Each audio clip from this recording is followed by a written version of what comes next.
Final Fantasy VII et ses différents médias sont riches de diversité. Jeux, longs métrages d'animation, jeux mobiles, animes, événements originaux ou réutilisés. Ici, nous allons parler d'un projet ne faisant pas partie officiellement de la compilation of Final Fantasy VII. L'histoire du jeu mobile Final Fantasy VII Snowboarding, avant de nous lancer sur un chapitre beaucoup plus imposant. J'en profite une fois de plus pour remercier le producteur Tipeee de cette rétrospective, AMZ 91150. Nous sommes déjà au 5e chapitre et même s'il sera court, j'ai pensé qu'il serait intéressant de nous arrêter sur ce jeu. Préparez vos doudounes et vos planches de snowboard et direction Final Fantasy VII Snowboarding.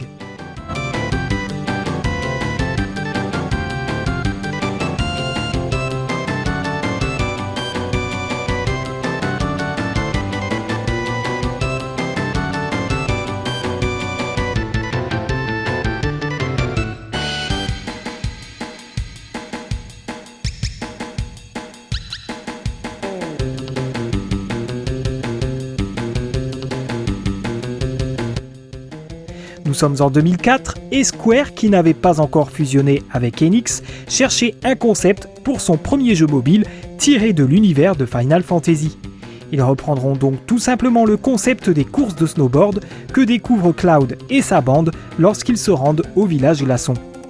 Le jeu était payant bien sûr via un abonnement, puis téléchargeable sur certains appareils mobiles, car le jeu n'était pas compatible avec tous les appareils. LGVX 8000, LGVX 8100, Audiovox 8940 et Samsung A890 étaient les appareils compatibles au jeu lors de sa sortie. Le prix de l'abonnement était de 2,99$ par mois ou 9,99$ pour posséder le jeu à vie. 429 kilooctets étaient nécessaires pour installer le jeu. Un jeu qui ne fera pas partie de la compilation of Final Fantasy VII car sorti bien avant sa mise en place. Le portage de ce mini-jeu sur mobile sera assuré par une boîte de développement nommée Sandpiper.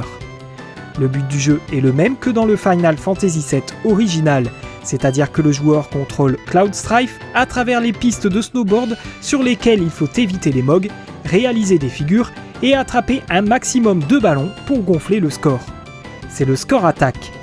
Dès les 70 points atteints, c'est le mode Time Attack qui sera ajouté. Il est notamment possible d'activer un fantôme représenté sous forme de Pampa ou de Mog. Le jeu propose malgré tout quelques différences par rapport au mini-jeu de Final Fantasy VII. Les graphismes sont retravaillés et proposent des couleurs plus vives. Les pistes sont plus étroites en raison de la taille des écrans de téléphone. La taille des personnages reste cependant identique. Une autre différence est celle des pistes proposées. En effet, dans le Final Fantasy VII d'origine, il n'existait qu'une seule piste qui se divisait en deux chemins. Dans ce jeu mobile, 3 pistes différentes sont proposées, chacune faisant office d'un mode de difficulté, chacune se débloquant une fois la piste précédente réussie. Enfin, un rang vous est attribué à la fin de chaque parcours. En ce qui concerne la musique du jeu, c'est le thème de Chocobo tel que nous l'avions entendu dans Final Fantasy VII qui est joué en boucle tout au long du jeu, hormis le thème de fanfare qui est joué en fin de course. Le jeu sortira en Amérique du Nord le 1er avril 2005, mais ne sortira au Japon que 2 ans plus tard. Il sera reçu positivement par les critiques qui salueront le fait de retrouver ce mini-jeu dans un jeu dédié.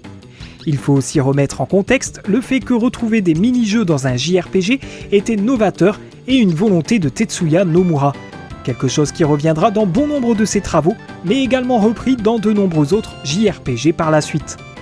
Malheureusement, le jeu a été abandonné le 31 mars 2018. Il est en effet impossible à télécharger depuis cette date.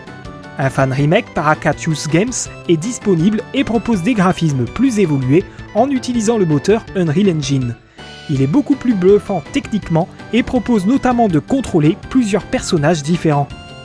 Seront tout de même critiqués le fait de n'avoir qu'une seule musique qui tourne en boucle, en l'occurrence le thème Chocobo, l'impossibilité de partager ses scores avec les joueurs du monde entier, ainsi que les différents prix proposés, beaucoup trop expansifs par rapport au contenu et sa durée de vie.